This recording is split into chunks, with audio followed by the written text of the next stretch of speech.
a piper, a 1418 piper. He for my home, for my home, for my hardy. He went off to France to go and fecht the German. Hicken docken, dicken docken, dicken docken da.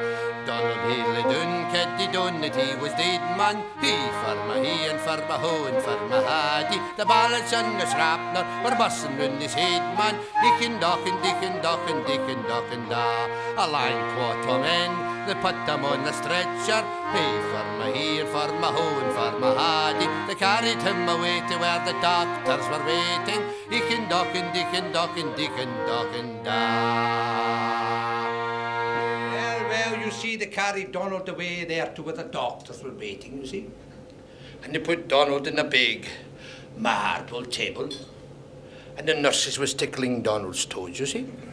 One other thing, you see. The way nurses oft times do. And the doctor came in with a wee thing that looked like a small chanter, which he blow through his twa lugs we always make, you see.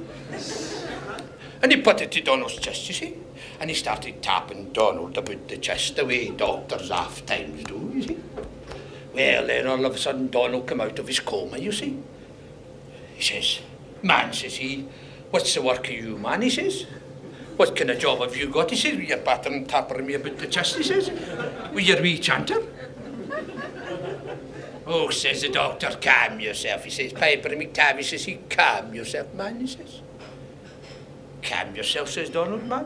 Could you calm yourself," says he, "when there's 15 Germans standing on your chest?" He says, "Man, and could you calm yourself, man," says he, "when the thunder and lightning's blowing in your twa lug we all expect, man?" He says, "Man, and could you calm yourself," he says, "when your bags and rippers and tatters, a hole in your chanter, and your drones are blowing away, man? Could you calm yourself?" "Oh," says the doctor aside to the nurse, "This, you see, this is a terrible case of those nervous disorders, shell shock, you see." "What," says Donald?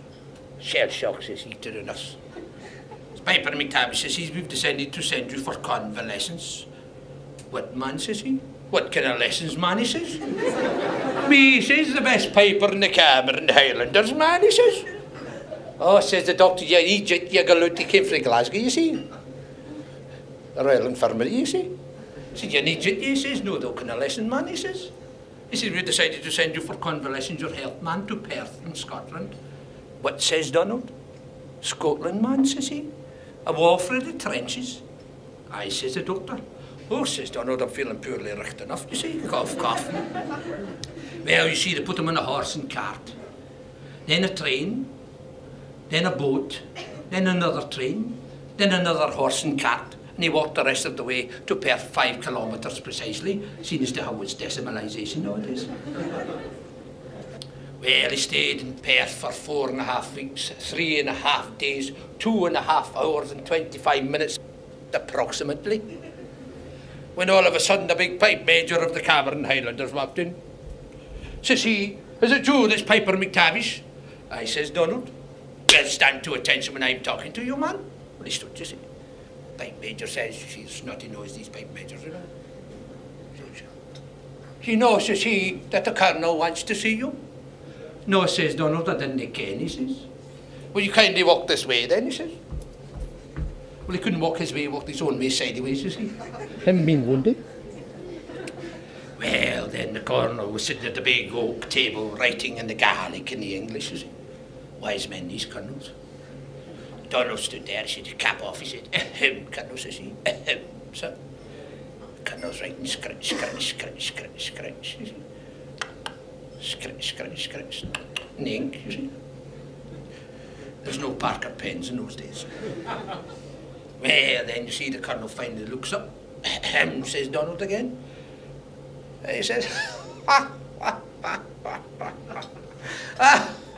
"Jolly good show." He said, "Piper McTavish," knew every man's name, you see, their name was on the neck of the wee tongue. He said, "Piper McTavish," he says, "what is it, old chap?" he says. He says, "You wanted to see me, colonel," says he. He says, "So I did, silly me, completely forgot you." He says, "There's someone up here," he says, "the drawers," says he. He finally takes it out, he says, "Yes," he says, "here it is, big paper, you see." He says, "Piper McTavish," he says, "do you know," he says, "do you know that you're the bravest man in the British Army?" No, says Donald, I didn't ken that, sir. And he says, you are, man, he says. He says, and you know, if you hadn't done what you had done that day at the battle, that the British would have lost their positions and that the Germans would have taken objections against you.